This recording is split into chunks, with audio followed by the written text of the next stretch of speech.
Subscribe कीजिए हमारे educational channel को और बेल आइकन दबाइए सबसे पहले वीडियो पाने के लिए।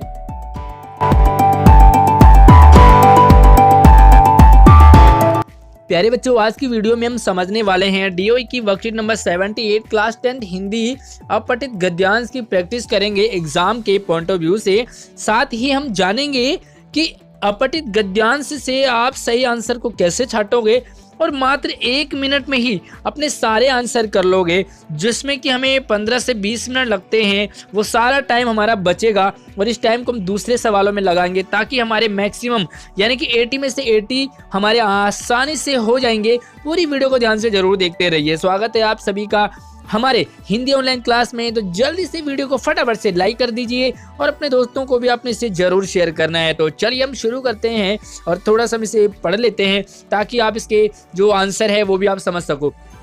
किसी भी राष्ट्र का इतिहास उसके वर्तमान और भविष्य की नींव होता है। देश का इतिहास जितना गौरवमयी होगा वैश्विक स्तर पर उसका स्थान उतना ही ऊंचा माना जाएगा। यूं तो बीता वक्त कभी वापस नहीं आता, लेकिन उस काल में बनी इमारतें और लिखे गए साहित्य उन्हें हमेशा सजीव बनाए रखते हैं। यही वजह है कि ऐसी वर्षों पुरानी या यूं कहें कि कई सदियों पुरानी ऐतिहासिक इमारतें जो संबंधित राष्ट्र के वर्षों पुराने इतिहास की गौरव गाथा कहती है, उनके संरक्षण का पूरा प्रयास किया जाता है। भारत में भी ऐसे कई ऐतिहासिक मकबरे, मस्जिद, मंदिर और अन्य इमारतें हैं जो स्वयं हमारे विशाल और सम्मानजनक इतिहास की कहानी कहती है। लेकिन समय के साथ साथ इन इमारतों और उनमें रखे गए साहित्य को बहुत नुकसान पहुंचा है। हमने भी परवाह किए बिना उन अनमोल धरोहरों को मनमाने ढंग से खंडित किया है। लेकिन यह भी सत्य है कि वक्त रहते हमने अपनी भूल को पहचान लिया और अपनी विरासत को संभालने की दिशा में कार्य करना शुरू कर दिया।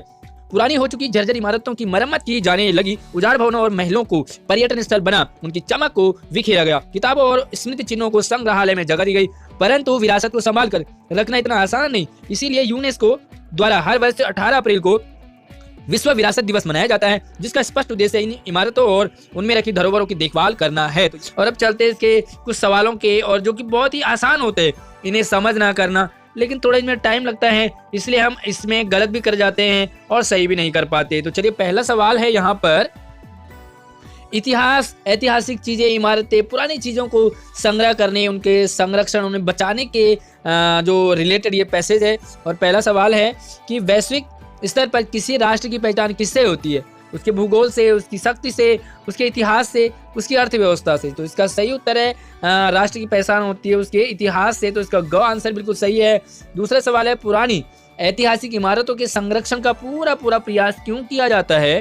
क्योंकि वे हमारे धर्म से संबंधित है? बिल्कुल भी धर्म से संबंधित नहीं है, क्योंकि वे राष्ट्र के इतिहास की गौरव गाथा कहती है। बिल्कुल सही।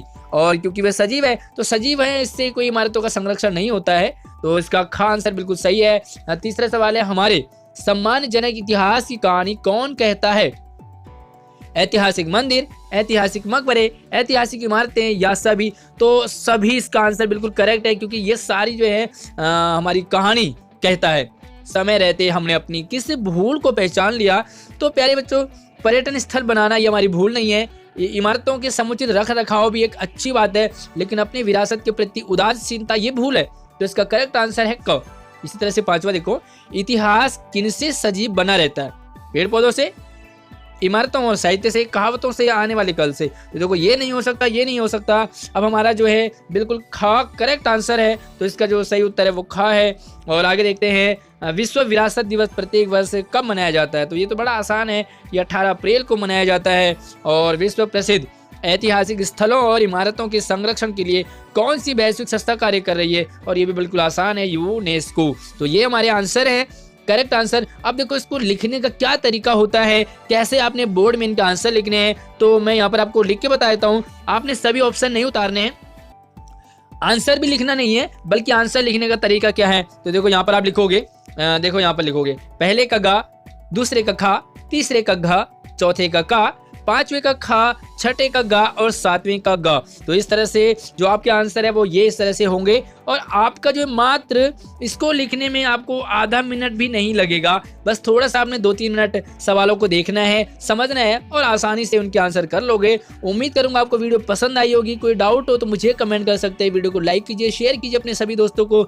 और हमारे प्लेलिस्ट में आपको 10th से रिलेटेड प्रैक्टिस टेस्ट की वीडियो मिलेंगी, साथ में लिंक डिस्क्रिप्शन में भी दिया, आप वहां से हमारे सारे प्रैक्टिस टेस्ट कर सकते हैं। नई वीडियो में नई वक्त अपडेट में मिलते हैं। धन्यवाद।